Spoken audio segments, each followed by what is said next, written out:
नमस्कार दोस्तों, मेरा नाम है मोहित पारेख और बच्चे लोग मैं आप लोगों को पढ़ाने वाला हूं भैया फिजिक्स के बारे में, अपने फिजिक्स सब्जेक्ट के बारे में।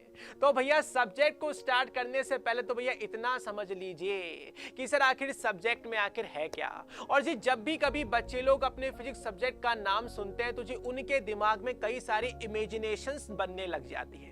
वो यहाँ पर सोचने लगते हैं कि भैया जैसे अपने पास एक स्पेस शटल है, वो भैया स्पेस के अंदर भैया कहीं पर जा रहा है। सर जी कोई ऑब्जेक्ट होगा और जी वो अपने पास कहीं से गिर रहा होगा। सर जी कहीं पे कोई रॉकेट होगा और जी उसका वहां पे प्रोजेक्शन कर दिया जा रहा होगा। सर जी ये सब तो फिजिक्स है ही, लेकिन अगर इसी चीज को थोड़ा तरीके से समझे, थोड़ा सा सिस्टमैटिकली समझे तो सर आखिर अपना फिजिक्स सब्जेक्ट आखिर है क्या। तो बच्चों अपने फिजिकल वर्ल्ड में, अपने भौतिक जगत के अंदर आप लोग अपने आसपास जो भी कुछ परिघटनाएं, जो भी कुछ जो फिजिकल फिनोमिनास को जो आप देख रहे हो, वो चीज सब कुछ अपने पास में क्या है, फिजिक्स है। सर जी मतलब भैया दिन से रात होना और जी रात से दिन होना, क्या जी फिजिक्स। भैया जी मैं बोल रहा हूं और जी आप सुन रहे हैं भैया फिजिक्स, और जी यही सिग्नल आप लोगों के ब्रेन के अंदर जा रहा, आप उसको समझ रहे, आपका दिमाग यहाँ पे रेस्पॉन्स दे रहा भैया जी फिजिक्स। और तो और भैया अपने जो बॉडी के अंदर जो खून है, जो अपना दिल है जी उसको पंप कर रहा है जी, वहां भी अपने पास फिजिक्स।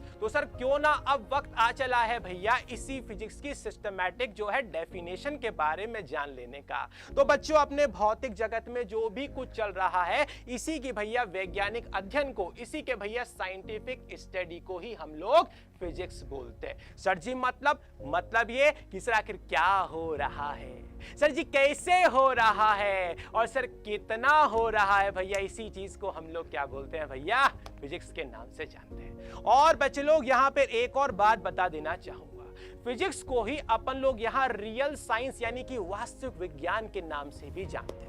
वैसे तो भैया फिजिक्स के भैया मतलब जो अपने पास साइंस है, इसके भैया और भी कई सारी क्या है ब्रांचेस है। जैसे कि अपने पास केमिस्ट्री हो गई, जो आपके जीव विज्ञान हो गया जी, ये भी सब कुछ क्या है फिजिक्स है, ये भी सब कुछ अपने पास में साइंस ही है। लेकिन अगर बात करें अपने पास फिजिक्स के बारे में तो भैया लोग इसको रियल साइंस इसलिए बोला जाता है क्योंकि भैया इसमें 1% भी त्रुटि नहीं है, 1% भी एरर नहीं है। यहां जो भी कुछ प्रिंसिपल, जो भी कुछ एक्सप्रेशन, जो भी कुछ घटनाएं आप लोगों को समझाई जाएंगी, वो सभी कुछ पूरे के पूरे यूनिवर्स में, पूरे के पूरे ब्रह्मांड में एक जैसी ही होती है। वैल्यू अलग हो सकती है, कॉन्सेप्ट कभी भी भैया चेंज नहीं होगा जी। इसी को हम लोग फिजिक्स के नाम से जानते हैं।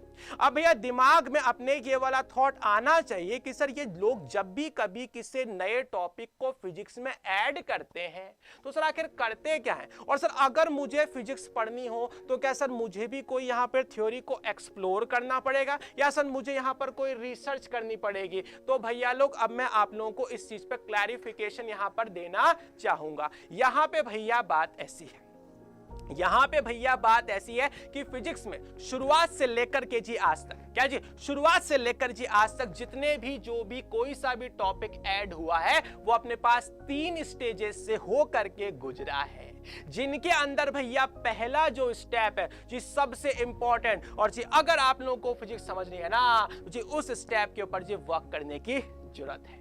सर जी आखिर वो स्टेप अपने पास कौन सा है बच्चे लोग, वो स्टेप अपने पास में ऑब्जर्वेशन।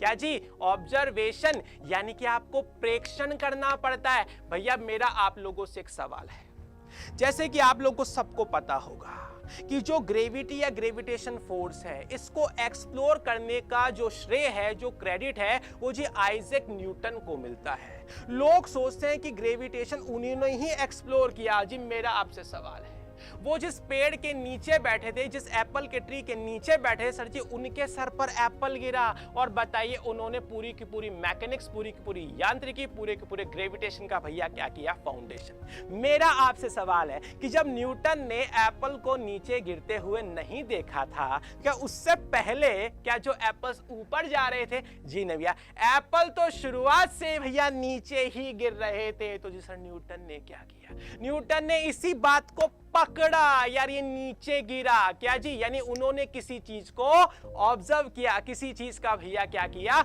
प्रेक्षण किया। तो भैया ध्यान रखिएगा, फिजिक्स में जब भी कुछ चीज पढ़ेंगे, किसी भी टॉपिक को एक्सप्लोर करेंगे, तो हमें जो है एक ऑब्जर्वेंट की जो है भूमिका निभानी पड़ेगी। तो भैया पहला अपने पास स्टेज हुआ, पहला जो अपने पास स्टेप हुआ वो हुआ जी ऑब्जर्वेशन। अब जी बात करते हैं बाकी के और 2 स्टेजेस के बारे में। तो जी पहले स्टेज में आप लोगों को जानकारी मिलती है कि इस आखिर हो क्या रहा है, क्या जी हो क्या रहा है। अब जी इसका सेकंड स्टेप आता है। सेकंड स्टेप है जी अपने पास एक्सप्लेनेशन, यानी कि यहां पर ये जो आखिर ऐसा क्यों हो रहा है, आप वहां पे उन रीजंस को, उन कारणों को, उन कॉन्सेप्ट को आप लोग वहां एक्सप्लोर करते हो जी, उनको आप लोग वहां पर ये ढूंढते हो, सर्च करते हो, जिनके कारण कोई सी भी भौतिक परिघटना घटी है। तो जी सेकंड स्टेज अपने पास में क्या है, एक्सप्लेनेशन, कि भैया जो भी तुमने देखा आखिर उसके पीछे कारण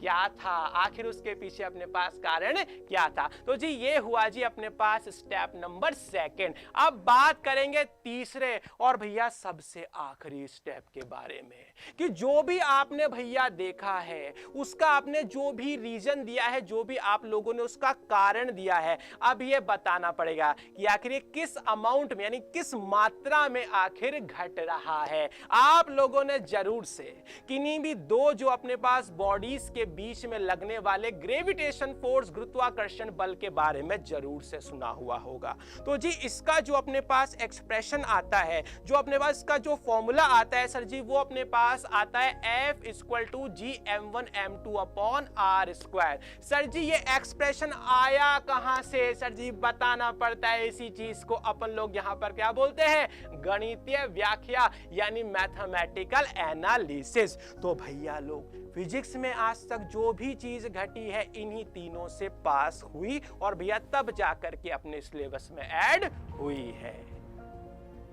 तो जी इसी इंस्पिरेशन के साथ भैया फिजिक्स पढ़ते रहिए और भैया मेरे साथ यहाँ पे जुड़े रहिए। जय हिंद, जय भारत।